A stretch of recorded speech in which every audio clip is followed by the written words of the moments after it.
Nós vamos começar a palestra de hoje com o Dr. Eide Lobo Ribeiro sobre internações psiquiátricas.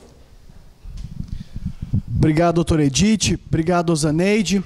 Então, agradeço também ao nosso presidente, ao Padre Benedito, pelo convite. A Fênix, então, para todos que estão participando, estão de parabéns, porque é um modelo de orientação, é um modo de distribuição do conhecimento baseados em padrões internacionais. Então, a Fênix é um exemplo para o Brasil de como devem ser orientadas as pessoas e os familiares com a necessidade, algum envolvimento com o processo de saúde e doença mental. Então, esta nossa participação aqui alegra muito porque nesses últimos dias temos recebido muitas perguntas, participado de várias discussões em função da novela Amor à Vida. Vocês acompanham a novela Amor à Vida? Então, aí nos últimos dias nós assistimos a personagem Paloma, sendo internada de modo muito impróprio, e a questão da saúde da doença mental sendo falada, tratada, discutida da pior maneira possível. Então, se estivéssemos no ano de 1990, quanto que é 2013 menos 1990? 23 anos? Então, obrigado por me ajudarem a fazer conta. Então, se estivéssemos aqui no ano de 1990, provavelmente eu estaria falando que a maioria das pessoas com alguma doença mental iriam ser internadas. Felizmente, no ano de 2013, a maioria absoluta das pessoas com qualquer doença mental não precisam ser internadas, por vários fatores. Então, muito felizmente, de maneira muito alegre, nós orientamos que as medicações nos últimos 20 anos ficaram muito melhores, com menos efeitos colaterais e com mais resultado. Portanto, nos últimos 20 anos, as medicações melhoraram e, além disso, os médicos passaram a aceitar, passaram a trabalhar em equipe. Então, a internação que era para tratamento apenas com medicação e internado, as medicações melhoraram e, junto com o médico, passou a atuar psicólogos, assistentes sociais, terapeutas ocupacionais, nutricionistas, fisioterapeutas, educadores físicos e, mais recentemente, e também muito bom, nós estamos tendo a participação, junto com o trabalho médico e nessas equipes, do orientador ou do conselheiro. Quem são orientadores e conselheiros? São pessoas que apresentam algum adoecimento mental ou dependência química, receberam tratamento, melhoraram, voltaram a trabalhar, exercer as suas atividades do dia a dia e passaram também a atuar junto com os pacientes com doença mental ou os pacientes com dependência química.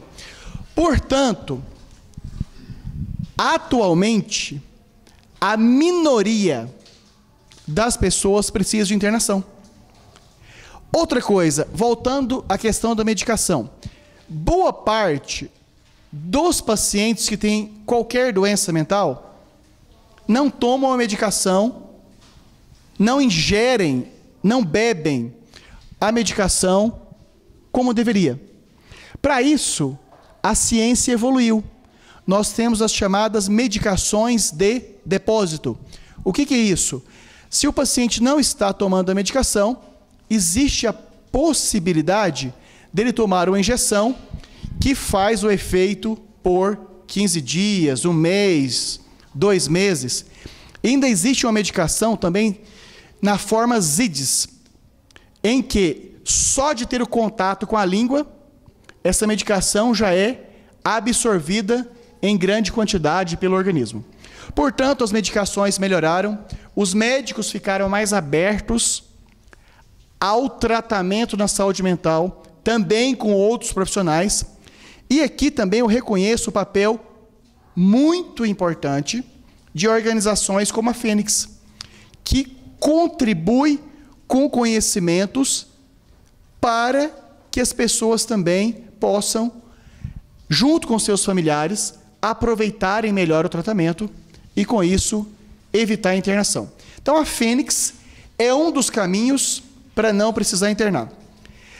Para quem apresenta o adoecimento mental, dependência química, dependência de álcool, maconha, cocaína, crack, também organizações semelhantes com a Fênix, não iguais, lógico, como Alcoólicos Anônimos, Narcóticos Anônimos, Amor Exigente, também são fundamentais para prevenir a internação, para não precisar internar e também para que a pessoa tenha a melhor recuperação possível.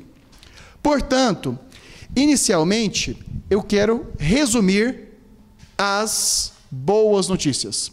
Primeira boa notícia, para quem apresenta, é portador de algum adoecimento mental, ou que tem um familiar ou amigo com doença emocional, a maioria deles não vão precisar internar.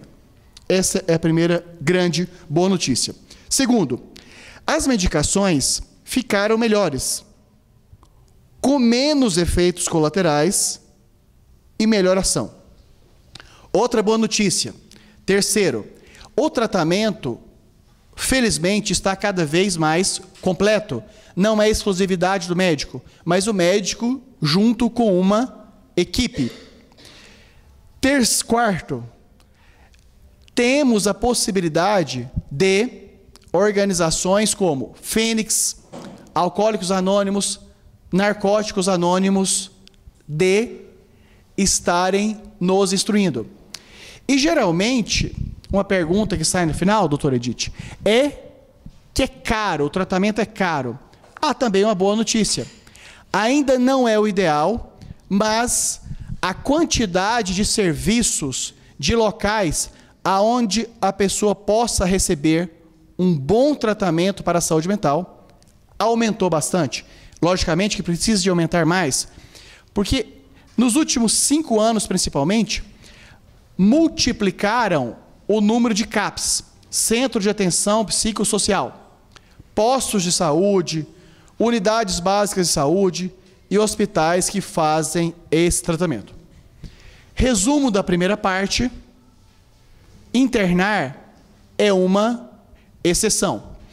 Portanto, a internação que aconteceu há menos de uma semana, na novela Amor à Vida, da personagem Paloma, foi uma internação errada por vários motivos. Primeiro, porque internou-se sem ter clareza que ela apresentasse qualquer adoecimento mental.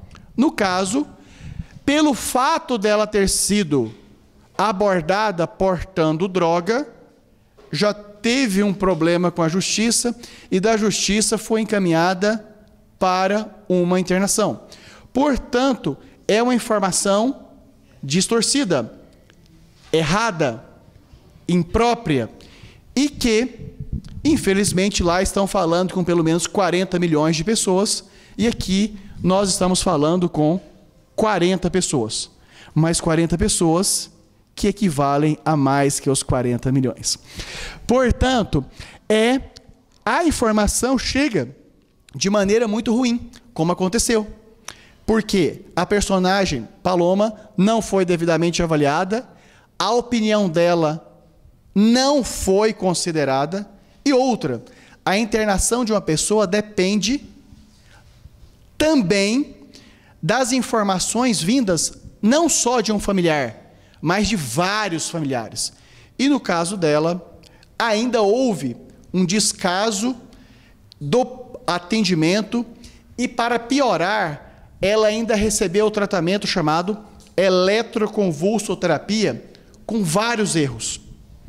Um dos erros, a eletroconvulsoterapia, o tratamento que as pessoas chamam popularmente de choque elétrico na cabeça ou semelhante, ainda existe.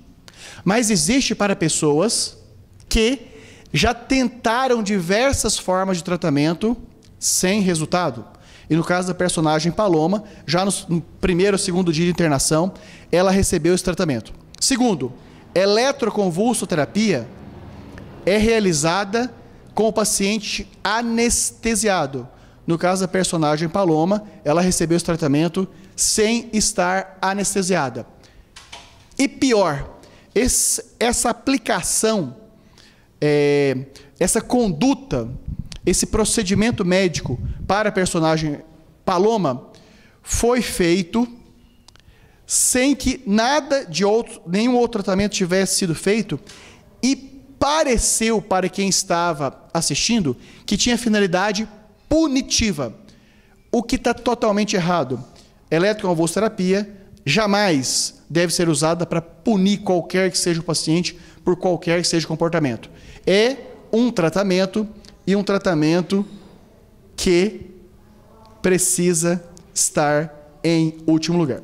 Portanto, primeira parte da nossa conversa, felizmente internar ficou para poucos.